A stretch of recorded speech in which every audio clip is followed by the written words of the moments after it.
In this video I want to look at cheaper sources of backing hammers available in Australia. The first one I'll look at is this cheaper Chinese made French pattern hammer. It's available on the internet for under, I think it's under $30 Australian. The things that I'm trying to highlight here is how rough the face is and the casting marks. The other one I'll look at is the C.S. Osborne Cobblers hammer. I love C.S. Osborne tools, however the face on it is almost like a file. It's so rough. It's certainly not in the state that I'd like to use on the spine of a book. I've restored a lot of hammers, and the biggest problem is the face of the hammer. The old tools tend to be heavily pitted from rust, and these new tools, obviously, because of the way they've been made, the grinding, they've got a very rough surface as well.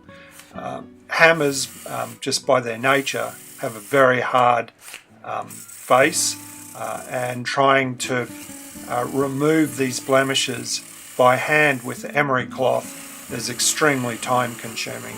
You can spend hours trying to take these blemishes out.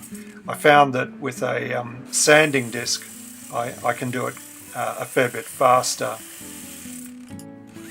I use 120 grit sanding discs to get rid of the coarsest or the worst blemishes and pitting, and then I swap to hand finishing with finer 200, 400 grit papers.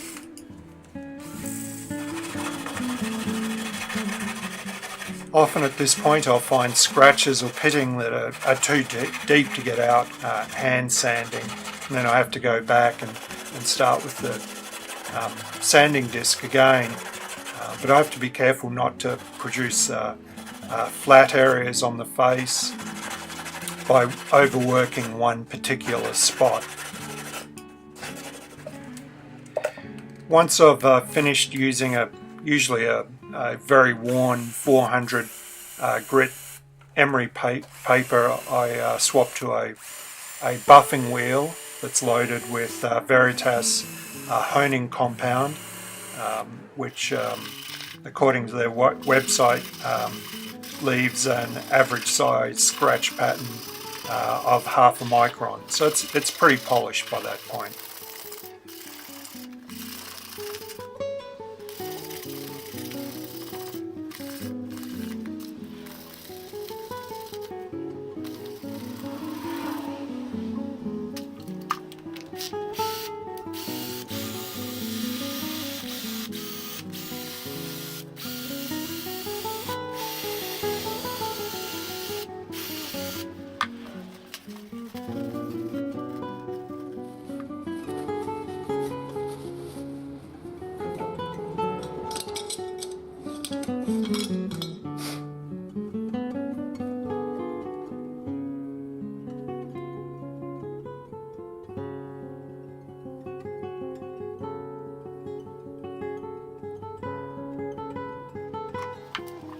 Straight away you'll notice the sparks that come off the Osborne hammer, which is a good indication that the steel is of a higher quality.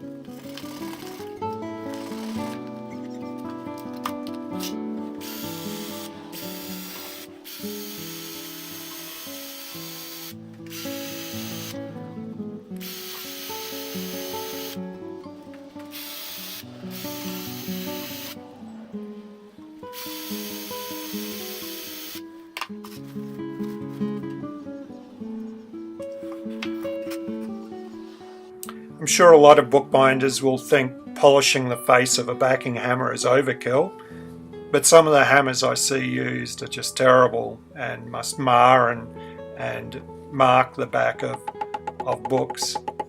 I guess the real question is, how does it go backing?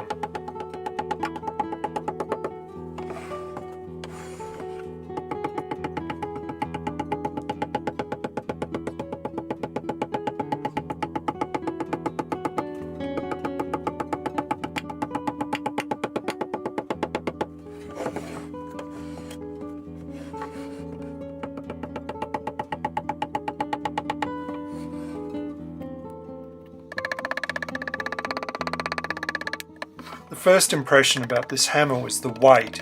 It's a fair bit lighter than my favourite hammer. And the other thing I noticed as well is that the face isn't as domed as my favourite hammers, and I think that it was harder to get the blows where I wanted them. The blows were more spread out across the spine, so I was having to be more careful to not flatten the top of the spine, for instance. I think the end result is acceptable. The lack of quality in the backing job is probably down to my skill level rather than the hammer. So for value for money, it's probably quite good.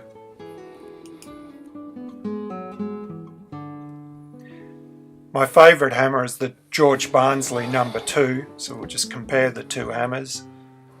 You can see that the Barnsley, there's a fair bit of meat in it, so it's a fair bit heavier, and it's a bit shorter as well, which maybe gives a bit more control, and as I also mentioned, there's a bit more dome. Here's the Osborne No. 66 comparison to the Barnsley No. 2, and they're very similar, and it feels very similar in hand, and so it's probably my opinion is that it's a pretty good backing hammer, but in Australia the Osborne's probably going to set you back close to $100.